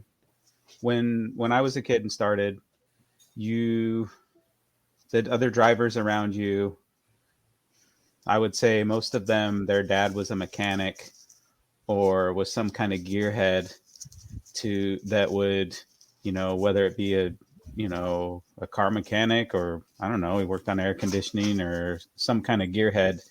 That's who you were racing against, and that's who built go-karts and went to the racetrack because they'd build them in their garage or put them together or mail order or whatever they were doing. Nowadays, it's more like Little League. It's not bad or good. It's just how it is. That's why, and it actually allows guys like me to have a business, and there's a lot of guys like me that do the same thing I do. So it's just different than what it used to be. So, the sport evolves. Motorsports altogether has done that. You get a lot more people that, hey, I want my kid to be the next racer, and they'll just spend the money or pay a team to go do it. And it's not like it used to be. Yeah, that's true too. It's not good or bad. It just is. I mean, the market has changed. Yeah, it's different. The market has changed, and the people. It's good in some ways. It's amazing. You've adapted to it. You know what I mean? It's like the businesses adapt. I look back and over the years, say the past 15 years, when karting was, like you said, Ryan, right? It was. Think about the business your dad had, IRS, and you'd get 200 people come in there Monday through Friday and buy spark plugs and chains and tires, and your dad made enough money that he'd go to the track on the weekend and just wander and help people for nothing. And then, the internet happened, and then the 08 crash happened. So we lost a lot of the karting middle class, what I call them, right? And then, the internet caused people to go, oh, okay, I can buy those brake pads for $3 cheaper over here, right? Which those guys made a business out of it. Good for them. And so those customers then went that way. We lost the middle class. So all that was left was some of the higher dollar customers. So then the businesses said, well, if we want to survive, we're going to then try to capture this market. And then the arrive and drive catered lunch tent data, and holy cow, the amount of technology and expertise in those pits now is unbelievable. Yours and Ryan Martin's and Rollison's and Nash and those guys, Ryan Perry. It's like Zaragoza. It's like, holy cow, like they're professional race teams at this point, which you never saw 15 years ago, right? But it's somebody's fault. I mean, you talk to the old timers like, oh, you guys ruined the sport. You didn't ruin the sport. Like, the market spoke and you responded, or you were going to go work somewhere else. And let's be fair, I'm not insulting us. Those of us in the sport, we're not astrophysicists. Like, we're not going and creating the new iPhone. I mean, we're going to be swinging hammers or running restaurants. We're regular dudes, or working on somebody's car or running air conditioning line sets. I mean, that's what we do, right? So instead, we're doing go-karting businesses, and we responded to the market. That's what happened. Spot on. So, Ryan Martin, you want to add anything to the spec stuff as a driver? I think. I mean, my whole life, my racing's pretty much been spec stuff. I've never really been part of the open stuff. I mean, my first real open race was a couple of weeks ago in Vegas in KZ, so I can't really comment too much on what the open stuff is like. But definitely with the spec stuff, I do like how, and this is where Rok has done a great job, where you can pretty much pull something out the box and make a few changes very quickly, whether it's a shifter or whatever, and be just fast. Like, I know Ron, we move so much stuff, but it's like we'll pull a shifter. Like, he'll go grab a shifter out of a box, put his setup on it, and I'll go race it, and it'll be front row. It's that's the cool thing about the spec racing, I think, and I think that's what Rok's done a really good job with lately, is having a product like that that's consistent. Like I said, I haven't really done the open stuff much, so I can't really comment on that too much. So do you think, as a racer, being the engines, pulling it out of the box, using someone reputable to set it up the first time, getting it on the cart, as a driver, and again, you have multiple different aspects from karting. Mm-hmm. Do you feel, okay, now I really need to focus on my driving, I need to focus on my chassis? Yeah, I think the biggest thing, like you said, like for me, I was lucky. My first go-kart was someone raced it the weekend before and won, and then I bought it from them and jumped in it and drove it. But if you're coming into the sport and you don't know much about it, I would definitely recommend, like you said, going to like a reputable team, whether it's Ron or Ryan or Andy at FTK, and having them at least get your stuff set up and built properly, And then it's going to, one, be safe to go drive, and two, you're not going to spend a lot of time chasing problems. And then from there, I would say just keep driving and getting seat time. But this is the one thing I see now, and I think, and maybe I'm wrong or from the area I grew up in, but where I grew up in, there wasn't a lot of like driver coaching or like teams, big teams, because it was a small club. So it took a little bit longer, I think, to get up to speed. Whereas you see now there's a lot of guys like Ryan, like us with Ron, and just teams all over the place that can offer those driving coaches services and like speed up the learning process. So definitely, I think if you're new, maybe make a little bit of the investment of like, hey, getting them the go-kart set up and maybe doing a day or two with you, I think the driver coaching, especially up front, will go a long way in the process of speeding up the basically learning. Good stuff there. Good stuff. Jason, you mind if I talk about CRC for a second? California Rock Championship going to Pat's Acres. I'm sorry, did I hijack that? No, we got to get Ryan Ruth to make that trip. He loves to go to Pat's Acres. I love Pat's Acres. Yes. But I'm not going that far. It's 25 hours. But have you been there recently? Maybe I'll fly in. But have you been there recently? Ryan Ruth. I have not been. You need to go since they repaved, but I heard it's just crazy fast. And we shattered more physical than it was, which is crazy. They shattered every track record by over a second last year. And who's that? I have a what? Who shattered the records? I missed that part. Every class did, but every class. I think it was Wick in the shifter class shattered the all-time track record by over a second last year. Yeah, in his rock.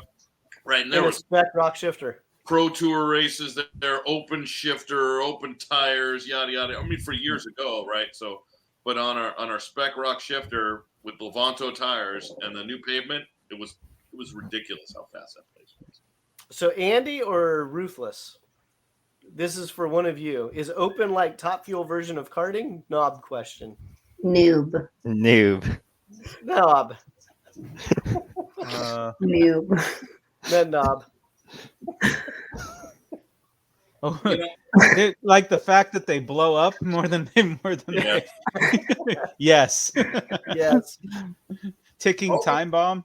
Yeah, ticking time bomb. I mean, guys would have to have 4 engines in the trailer just to get through the day, but when they ran, they were unbelievable, right? I mean, guys were in the old days. Guys would McCulloch. I mean, I'm going way back now to the early '70s, but McCulloch, they would buy blank cylinders for McCulloch and then make their own ports, carve their own ports and their own head shapes out of them, right? So it was like science fiction and voodoo all at the same time, right? But guys were experimenting. I mean, I still remember. I mean, I'm talking about the mid to late '90s. Well, you know who Ryan Charteau is, right? He races at Irwindale. So his dad, Ron Charteau, is a longtime career karter. Ron Charteau was sponsored by L&T clutches, and when he'd show up to IKF races, he would pull off his regular L&T clutch and bolt on one with titanium backing plates that was like 3/10 faster than any clutch, but it would literally only last the day, right? But it wasn't illegal, but that was still sort of spec racing, but it was on the edge of spec.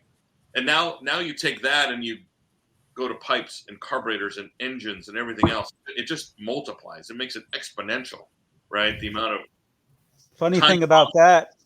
Go ahead, Ryan. Funny thing about that, Andy, is right, like L&T clutches was Top Fuel clutches. Yeah, they were top Tony fuel clutches. Tony Maglisi was the guy and was making the slider clutches for all the Top Fuel drag cars. Yep, for the Pedragons and Selzy and all those guys. Yep. Right? So, What a cool guy to go to dinner with. Oh, he's amazing. He orders his dessert first. Yeah, because he said he didn't know if he was going to last through dinner, so he must have. Crazy guy. I got some of those good clutches too. It was rad. It was worth it. It was incredible, right? It was just a different time. Yeah, Yamaha, it would hit and the front wheels would come off the ground. Yeah, exactly. Right, you think about the clutches now, Jason, where the clutch, and Ryan, where the clutch in a tag locks up at 2,200 RPM to get you off the grid. You didn't set your Yamaha clutch to lock up to like 9,600 RPM to really engage. So, Yeah, now that you say that, I kind of forgot about that. Yeah, right. It's like you don't adjust clutches anymore. It's just like that's it. And you'd be like, you tweak them a little bit to move the stall speed up 200, but then every flat was 200. But then you'd shorten the flex so it would scream higher on the top end. Like you were always, it was always the clutch versus the flex game with your pipe and your clutch, right? And I think that kind of started the spec revolution because guys didn't have the patience for that. They didn't want to spend time in the garage, and they weren't gearheads. Yeah, I always tell people when people ask me about do you like having a karting business? I say, when I started my business, what the one thing I missed was going out in the garage on a Friday night and turning a 30-minute project into a 4-hour project. Yeah. And I said that properly, right? Turning the radio on with a 6-pack of beer and something that should literally take 30 minutes, and it took me 4 hours just tinkering and working on it and massaging it and having right. Those are some of my favorite memories of karting. It's not even the racing. It's spending time in the garage. And I'm sure Ruth's early memories, he has good memories like that. Nowadays, probably not so much because it's your business. But back in the day when it was your own stuff, it was amazing. I spent a lot of time with this guy in the garage. Yeah, get a haircut. You're live from your son's studio? Oh, yeah. He just showed up. He's been hanging out somewhere. But Jason, CRC. I want to talk about that for a quick second. When Challenge is over, we take April off, and we're going to transition to CRC, California Rock Championship, and we've tried a few different formats. We've tried just simply one-day events. We've tried combining with Sonoma. So this year we're going to try our last iteration. We're going to match the Challenge. We're going to run 3 events. Double final weekend. It's gonna be exactly the Challenge format.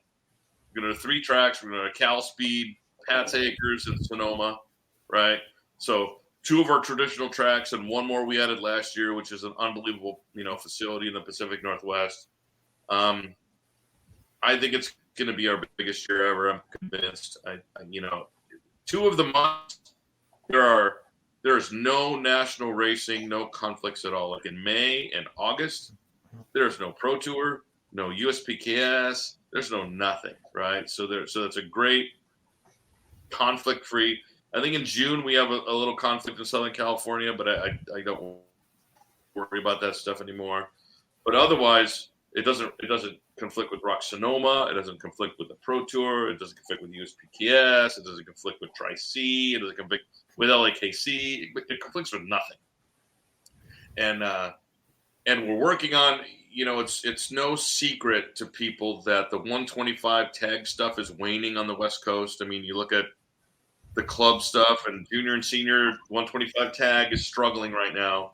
The 100cc stuff has really, really kind of supplanted it, and the shifter stuff, our Rock shifter program is so strong. So I'm working with Rock to develop a junior header for the Rock shifter to try to introduce junior shifter for the CRC for the summer. I think there's a potential there for the faster junior racers that want to move out of the 100cc, aren't quite ready for the full-blown shifter. The GP or the X30 isn't interesting enough. But if we try to rebuild that junior shifter program, we can kind of get that pipeline built again. So I don't know if it's going to succeed. I hope it is, but I'm going to work on that and get some headers in the pipeline and a rule set to see if we can put it together by the time we get rolling here in May for the CRC. That's not for COTA, but that's my CRC project. CRC. So explain to the new people that are just kind of chiming in or not familiar with what you do. Why is there a difference between Challenge of the Americas COTA and California Rock Championship?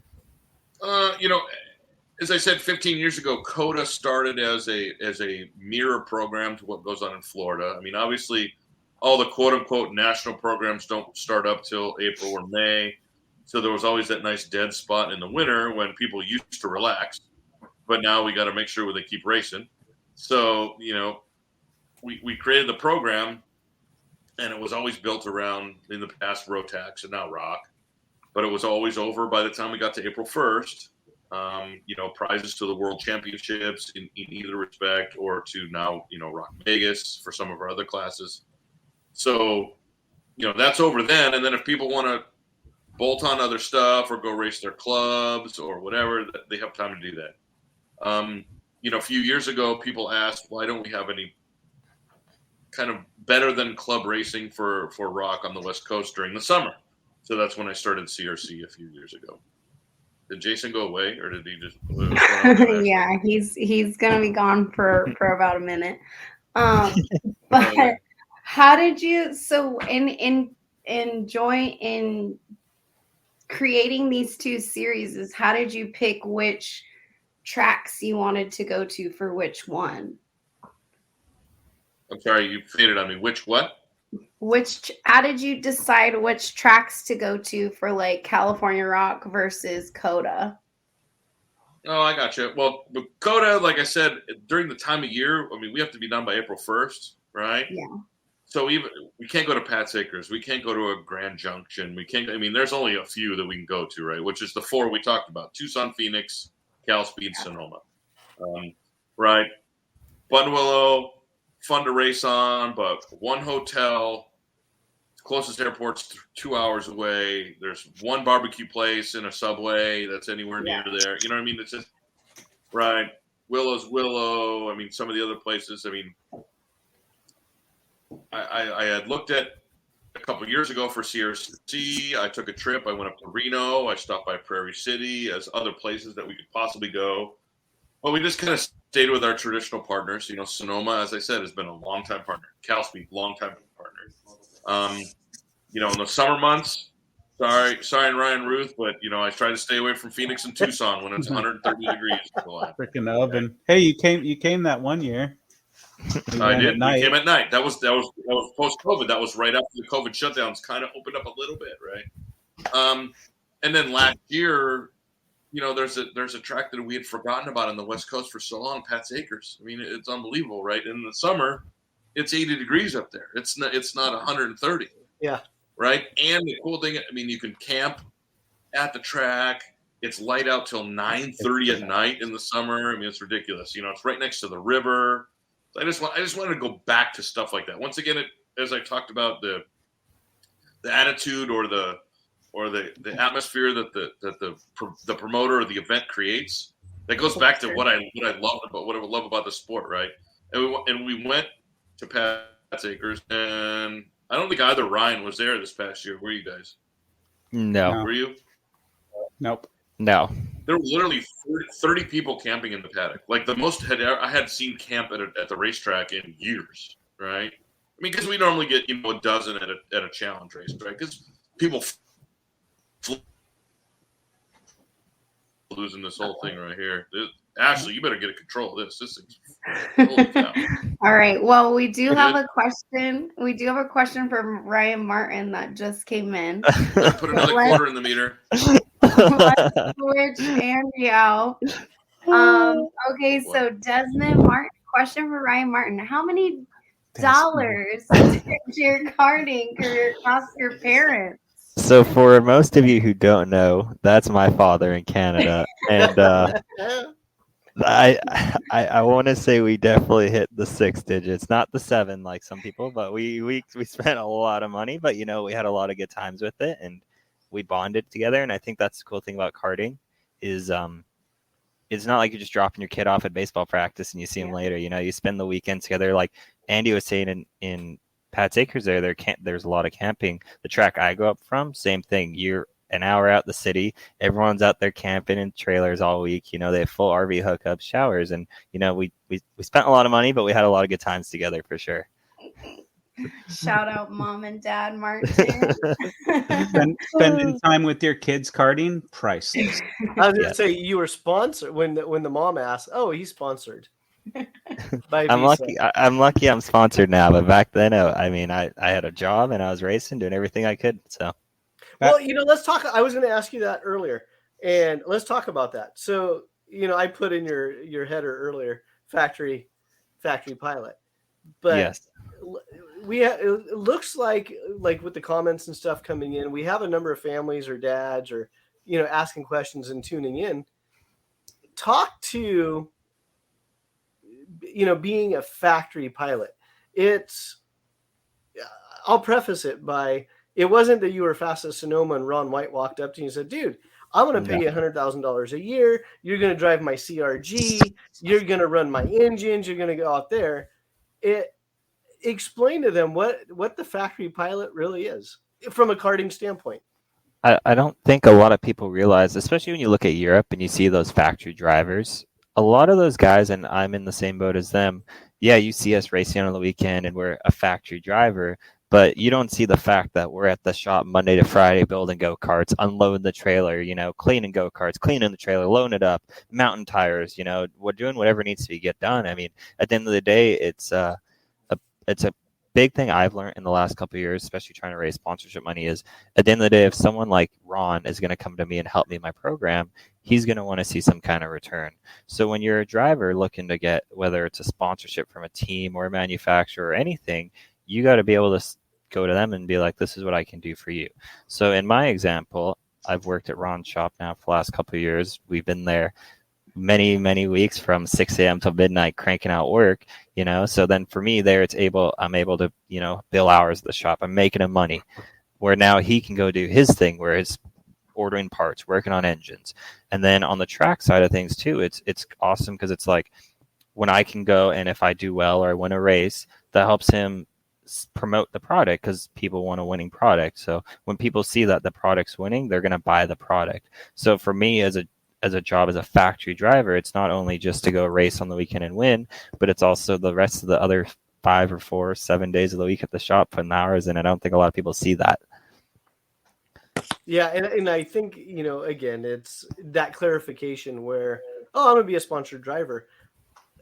From your experience out there, and then do we lose Andy again? I think we lost him. We got him. I was on my phone, and then my computer hooked back up. crazy. Oh, got it. Okay. So we're in the middle of talking to Ryan Martin about factory driver. And I don't want to demean the word factory, but I want to make it very clear, how hard Ryan is working behind the scenes. And I think, Ryan Ruth can talk to this. Andy, you can speak to this. As far as a factory driver, it's how many can you think of out there right now? If you were to look at it, if they don't either own a shop or work for a shop like Ryan Martin does, how many factory drivers do you think are out there in karting right now? Specifically sprint kart. Would you say 2 or 3? 5? Who are you talking to? Who do you want to answer first? Anybody. Are we talking in U.S.? In the United States? Specifically in the U.S., yeah. Whew. I mean, there's a few. Would you say it would be less than 5? Yeah, I think Norberg's the only one that could come to my head, maybe. Okay, I was thinking Norberg. I was thinking Formal. There's a few out there, but I guess, yeah. How many people are making a living doing it? It's pretty rough. Yeah, exactly. Yeah. And I'm not saying that I'm not asking this question to deter anyone from trying to pursue it, but I want them to understand if you're young or if you're new into karting, there's a lot of effort you need to put in to get to a point where someone's even going to pay attention to you. And that's why I love talking to Gary Carlton, because as many of you know, it's well documented. He lived in the kart factory. He worked for multiple shops, not just one. He's been all over the world. And you listen to the story, and the underlying kind of story behind it is he just kept pushing. He wasn't a 16-year-old kid. It's like, oh, dude, you have a lot of talent. Here's everything you want and a check. He worked for everything he has. It's out there. And I think another thing for me personally too, the whole factory deal is the money that I make doing this, I put right back into it. Because for me, I look at it as my own business. I'm trying to grow myself, grow my brand, and keep going, past go-karts. And I don't think a lot of people see that too, is the amount of time and commitment and money that even though you're a factory driver, you're still putting into this stuff, whether it's you're at the shop from 8 to 8 every day, and then you get home and you're on your laptop for 3 or 4 hours at night working on sponsorship proposals, communicating with sponsors, communicating with your helmet guy, your suit guy, there's a lot of moving parts that you got to stay on top of. BigZJerky.com. Big Z Jerky. There you go. Yeah, no, exactly. It's people like that allow me to be able to go race and travel all around. And just like a lot of other karters out there that have, whether it's their parents, companies, friends, or actual sponsors paying it, There you go, Ryan. Yeah, my dad put me in place. The bottom line is it has to make dollars in order for it to make sense. Exactly. Right. So yeah, we've all. I mean, Ryan Ruth's been asked, I guarantee you, Ryan Ruth's been asked, how do I become a sponsored driver on your team? What does a sponsored driver mean? It means you get to pit with me for free, or you get to use a go-kart, right? Oh, what about a factory driver? What does all that mean, right? And people see the volume of dollars flowing through our sport, but in the grand scheme of things, if a business owner is collecting 10 or 15% on his money at the end of the day, he's doing a good job in the sport. That means for every supported driver, for every driver you're paying for, there better be 8 to 10 other dudes in the tent just to pay for him. Yeah. Well, it's rough. I just to pay for him. Just to pay for him without be winning. Additional dollar, without making any more money, right? So I can remember when I was doing the team thing a little more than I was before I transitioned more to promoter and host, and distributor. People say, well, I'll go in races. I go, okay, that in the end, that guy wins. Paul Bonilla wins races. I don't spend $1 on Paul Bonilla. Like Paul Bonilla comes and hangs out with me, and John Crow comes and hangs out with me, and those are my 2 factory drivers I've had of all time, right? I mean, we traveled the country together, but I didn't pay for them. We just hung out, and so like I said, if it's that 10-15%, you got to bring 8 or 10 more dudes or 8 or 10 more drivers. You go grab your 8 or 10 drivers, bring them along with you, sign them to our deal. They're going to spend the whole year with us, and then then I can pay for you. And by the way, I still haven't made $1 more because they simply paid for you. Yeah. And that's the hard part is people, like I said, newer, younger drivers that have had some measure of success, they see the volume of dollars and think there's just this flow of money. There's a flow of money, but it's not, we do this as a labor of love. I mean, not like Ryan's paying a mortgage, I'm paying a mortgage, right? You're paying a mortgage, Jason. I'm not saying that we're destitute, but I'm saying is this is a labor of love and we still have a right to earn our living, but none of us are millionaires by grand scheme of things for sure. Yeah. And if you're new or younger and you're listening to this, like, oh, I'm going to give up. Well, you weren't going to make it anyway. You have to have that determination. You need to keep fighting. You need to outlast the other guys. And you just keep hustling. You talk about Gary that lived in the Kata Track Magic Factory. You talk about Ron White, who used to travel the country in the oldest Ford pickup truck I've ever seen be able to I mean, it is unbelievable, right? These guys sacrificed, and I mean, that's what they did because they love it and they lived it. You got to live it. I mean, that's just part of it. And unless your dad can buy the Formula One team, that's pretty much how you're going to have to try to make it, right? Yeah. Even then, it still takes the effort. Differently, but different effort. A different effort, but it still takes the effort. Yeah, for sure. Hey, we're getting pretty late here, but just talking of, circling back to Pat's Acres, like anybody that hasn't been to that go-kart track, you gotta go. It is the coolest, most amazing go-kart track. If I owned a go-kart track, that would be the one I would want. Then you'd have to move. It's necessarily the best. Your desert, by the way. It's not necessarily that it's the best racing track. It is an awesome place. Like the trees. Whenever I went there, we'd always pit next to this tree, and I swear it's 20 feet around. Yeah. and it's unbelievable. The track's canopied, but it's like going camping at the go-kart track. But the camping part is first. Then you get to race your go-kart there. The old where the go-kart shop is like a historical building. It was a speakeasy at one time. So they said that the Mamas and the Papas and Jimi Hendrix actually played in that. It's freaking wild. And then there's a river running right behind it that you can go fishing in. Yep. Well, you see the river's on the left side and the top side of that picture. Yeah. And the river actually goes on the bottom side too, but you just can't see it. Motocross track in the back through those trees. Yep. And the nicest family of karting runs the place. It's badass. Nicest family. It's one of my favorite facilities. They're really nice. Chris and his wife and all their kids are badass. And Chris, who was a longtime race director, Lisa, who could do anything, scoring and admin wise. Maddie, who is my race secretary and also works for other organizations. Dalton, the other son, sometimes works for SCUSA, also works for IMSA in their officiating department. And the younger son, Brady, is a mechanic in Rawlison Performance Group. Like if they're not the first family of karting, nobody is at this point. You know what I mean? They're like everybody's still there every single day.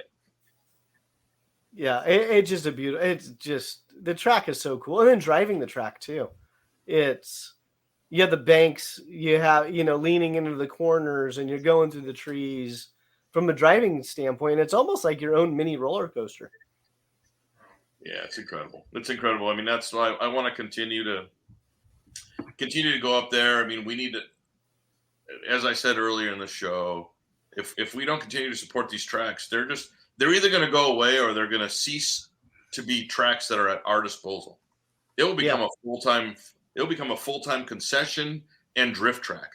And we'll want to go up there and they'll say, why? You cost us money. You cost us aggravation. We don't need you. Right. Yeah. So, we're lucky these track owners have a passion for kart racing.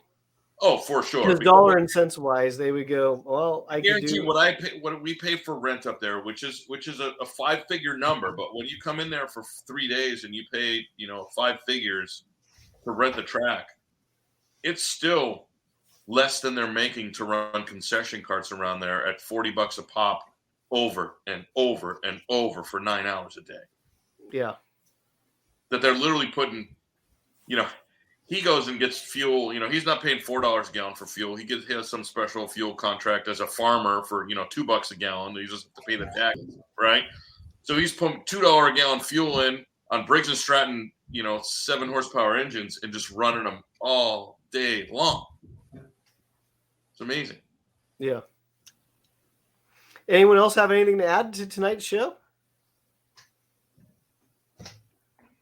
I guess just Ryan Martin, registered yet? no, I'm gonna be doing mine tomorrow. We're buttoning everything up tomorrow. We're booking our flights, hotels, all that stuff. So mine will be coming in here pretty quick.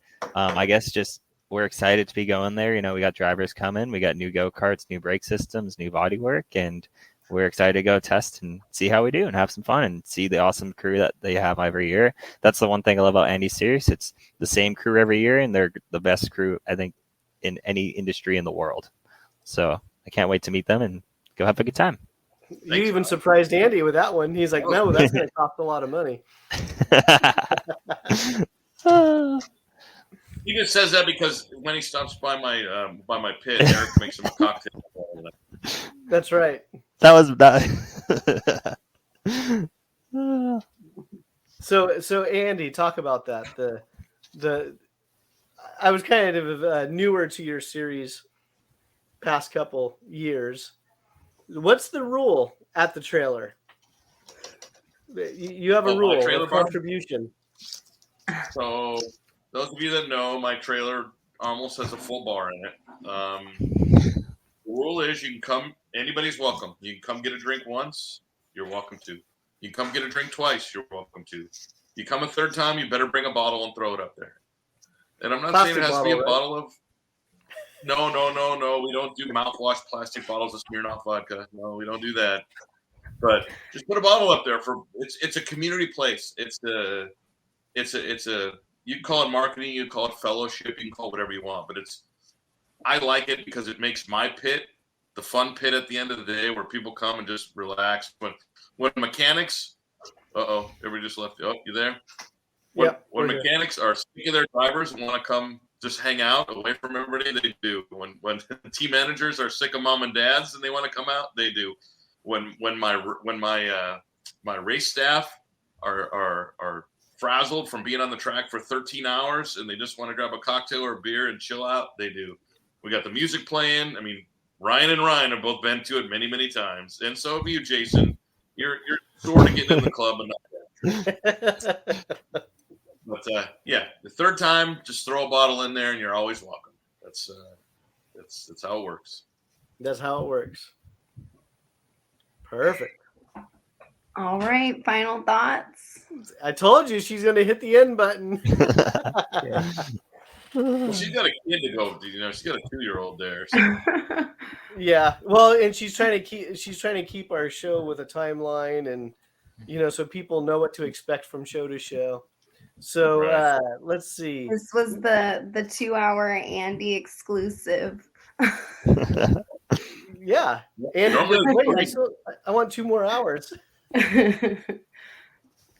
All right, guys. All right, hey, Andy, we'll let you, since you're already on the big screen, we'll let you wrap it up.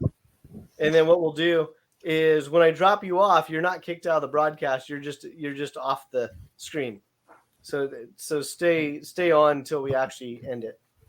All right. So what do you want me to do? You faded for a minute. Oh, I was just saying, how would you like to close your portion of the show out? Because this really was about I'm excited. I'm excited for year 15. It's been an unbelievable ride, and I'm ready for the next 15 for sure. Every year it's a little bit better. We work harder to make sure it's better than the year before, and I'm excited to see some teams that aren't represented tonight, but that's okay. That are coming back after hiatus, so that's going to be good. I think we're going to build on what we did last year at our record numbers last year, and I'm just excited for a new year to start. I mean, it's so crazy, right? These off seasons are so short. It used to be, man, we'd be done, it seems like in Labor Day and wouldn't start till Easter. And now it's like we're done the day before Christmas and we start up the day after Christmas. Yeah. I mean, I'm just happy and grateful for the level of support I get from the teams, 2 of which are represented here tonight, and so many others that have been with us for so many years. And I just say thank you to them and all our customers that keep coming back and enjoy what we do. We work really, really hard. I make a living doing this, but I enjoy every minute of it. And thank you. And hopefully we'll see you in 3.5 weeks in Tucson. Yeah. And then you mentioned some of your other teams and stuff. Let's do a mid-year show. We'll bring some other people on and give you another 4 hours. Perfect, buddy. Ashley will come too, but that's okay. So there we have it. Andy Seesemann with Challenge of the Americas. Website, challengekarting.com. And then we'll go to next. Let's go to Ryan Martin or Ryan Ruth. Who wants to go next? Whoever. Whoever. All right, you spoke up. You're next. All right. So Ryan Martin, factory pilot for Ron White Racing. So you're standing in on behalf of Ron White tonight. Yes, What are I your am. final thoughts? I guess just want to say, hopefully everyone had a good Christmas holidays and Happy New Year. We're excited to get out there and see our friendly karting faces. It's been a long 4 weeks since we last saw you guys, but we're excited to see you guys again, and looking forward to it. I mean, Jason Berry, Norcal Karters. Are you gonna be there? I don't know. I haven't really been advertising my services as a mechanic. I kind of like being lazy. Okay, well, I'll keep that in mind. I think I'm good for the first race at Phoenix. I'm looking short, so I'll keep that in mind. But yeah, we're looking forward to it, and it'll be a good time. I love going to Tucson every year, and I've only driven that track in a tag, and it's badass. So I can only imagine now with 6 gears and front brakes how much more fun it's going to be. So it should be a good time. So I'm gonna put you on the spot. Going down to Tucson. Okay. If you're gonna put a stopwatch on 2 guys in the shifter class, who are they? I would say Hunter Pickett and Kyle Wick. Well, actually, no, Hunter Pickett and Ron White, because Ronnie was faster a couple years ago. Got it. Oh, So Hunter Pickett and Ron White. You hear that, Kyle Wick? You just got bumped by the old man, Ron White, on Ryan Martin's list. Yep. It's funny you said that. I mean, everyone knows I'm a homer. But yeah, Hunter Pickett at Tucson. There's something about that track and his driving style. Well, I know they were there in 2019, and I know he pieced out, and I know Ron came from the back and drove through the field and finished second or something. So I know those 2 guys are pretty quick there. So hopefully we're up there with them, or hopefully driving away from them. There you go. And there you have it, Ryan Martin, Ron White Racing. Thanks for joining us tonight. Thanks for having me, guys. No problem. Next up, we'll have, let's see here. We'll have Ryan Ruth. Well, I'll keep it short. It's past my bedtime. Thanks for having me on. And I guess we'll see everybody in Tucson in a couple weeks, 3 weeks. So turn around. Who's laying on the bed back there? I don't know where that came from. My son came in here and thought that was funny. That is. What's funny. that guy's name? The big orange ape that's sitting on your Jorge. That's Jorge. Jorge the ape. Well, thanks for joining us. It was good catching up with you. It's been a while. Have a nice night. All right, thanks, Ryan. And then next up, we have Ashley. Do you want to have some closing thoughts? Yeah. All right, guys. If you want to talk about karting, come on our show. We're reaching out to our sponsors. We're reaching out to our contacts just to see and get some new people on the show. So if you want to talk about karting, let us know. And we'll see you next week. Peace, NorCal. Thank you very much. And thank you for watching. Thank you for joining. We had some good interaction there on Facebook and YouTube with the comments. And again, anytime we live stream, you can always chat. We'll do the best we can to answer the questions.